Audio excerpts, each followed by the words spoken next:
Mic check, check, check. Justin Hunt here. Quick question for you. Ever feel like the music industry is peddling only violent, misogynistic, materialistic rap lyrics? You're not alone. So does Avril C. Epps. Avril's a UCLA student and an artist. She goes by King Avril.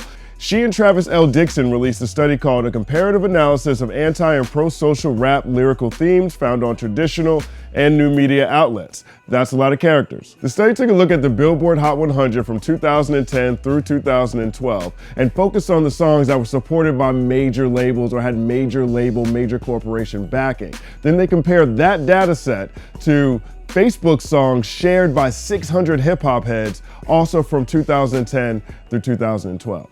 Antisocial or negative themes included violence, materialism, sexual explicitness, misogyny, songs like Tyga's Rack City. Positive themes were themes that challenged institutional oppression, promote community and unity, promote political activism, songs like Lupe Fiasco's Words I Never Said, for example. Here's what they found. According to their study, the songs on the charts featured antisocial themes 47% more frequently than the songs shared on Facebook. Conversely, the songs on Facebook, 16.5% of the time had more pro-social themes than the songs on the chart. Here's how they did it. Researchers relied on previously generated data and other studies, as well as Genius.com to analyze lyrics. Check this chart. 88% of the songs on Billboard contained materialism versus 64% on Facebook.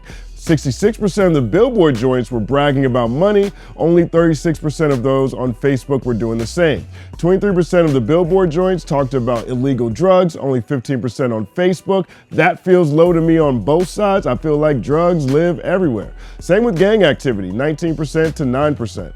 On the flip side, pro-social themes like emotional depth, emotional expression, gratitude, critique of oppressive institutions, critique of racism, all of those themes appeared more often in the songs shared on Facebook than on the charts. Only one of those themes I added, the rest of them were actually in the study, except for community unity. On the flip side, community unity appeared more frequently on the charts than on the songs shared on Facebook. Avril said this through a press release. The findings suggest that rather than passively accepting what the media promotes, consumers are making conscious choices about the music they listen to and share with friends. They may also be resisting negative messages that are being promoted by media corporations and using the autonomy offered by social media to find more positive alternatives. Ultimately, I believe this suggests that music labels are leaving money on the table by not investing in pro-social artists, which consumers are actively searching for.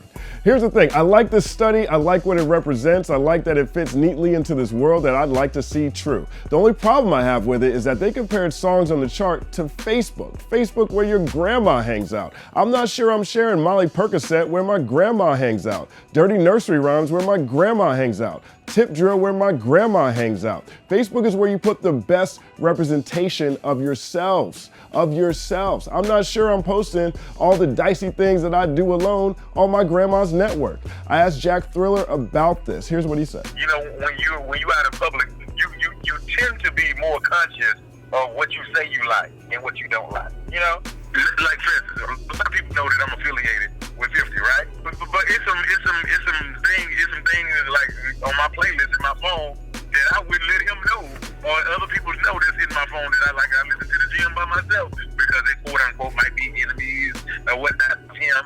But in front of the people, I have to be looking like I'm in a gang and shit. And you know what I'm saying, it is what it is.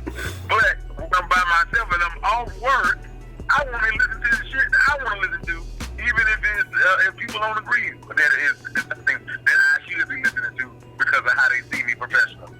Here's another expert, Noah Preston. He's VP of A&R at Def Jam. He added, overall, I feel like the trend of antisocial lyrics in hip hop is definitely going to shift to a more positive and diverse one. Because labels have traditionally followed trends, only the loudest consumer was accommodated. But now we live in an age where diversity is key. And while a ton of us do enjoy the violent lyrics at times, we also enjoy other relevant topics and themes within the culture. Word up. Thank you again, Jack Thriller from This Is 50. That's the homie right there. Follow him at Jack Thriller. Also, big shout out to Noah Preston from Def Jam. Insightful comment. Travis and Avril put together a very interesting study here, but what do you think? Do you think that record companies, record labels are leaving too much money on the table by putting out anti-social themes in the music more frequently than pro-social themes? Or do you feel like people are just sharing their better selves on Facebook? Let us know in the community section below. Follow @TheCompanyMan on everything. This is just a glimpse into the paradigm shift. It's all happening.